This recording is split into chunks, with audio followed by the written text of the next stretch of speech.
Hello, my name is Wes Waldo with BMGI, and I'd like to talk to you about strategic planning. Depending on which issue of the Harvard Business Review you're reading, or which blog you subscribe to, the debate rages between which is worse, your strategy or your execution. There are plenty of studies that tell us that 80% of the companies don't have a well thought out business plan. The thought being that if they just had the plan, then the organization would be ready to deliver. Of course, there's just as much literature that espouses the opposite. It's not the strategy that's lacking, but the ability to execute that ultimately disappoints. However, as most integrative thinkers will tell you, there's a third explanation. It's not always as simple as one or the other being done well.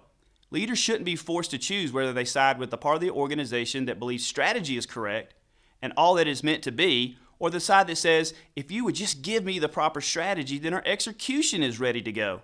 Often it is the bridge between the two that's actually the problem. Organizations tend to lack a way to connect their strategy with the resources they already have in order to effectively execute. Of course, both strategy and execution should be improved, but the bridge between the two must function well for either to actually impact a business in a meaningful way. Successful organizations figure out how to execute their strategy despite the obstacles. They figure out how to link their daily execution with the vision of the future. Yet problems with execution are quite common. Approximately 80% of Fortune 500 companies say they use some version of balanced performance metrics. Yet when Fortune magazine asked the question, why do CEOs fail?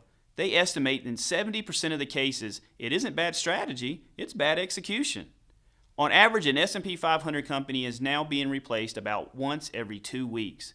In 1985, a corporation lasted in the index on average for 61 years. Today, it's just 18 years. Clearly, there's something missing. This is where Hoshin planning comes in. This planning process links the major strategy objectives with the specific resources and action plans needed to make them happen.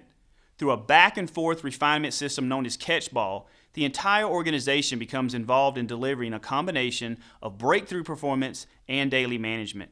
Catchball is different from the normal top-down models in that we get most of the leadership team involved at the appropriate level in everything from the generation of new ideas to a pragmatic and executable approach to bringing those ideas to life.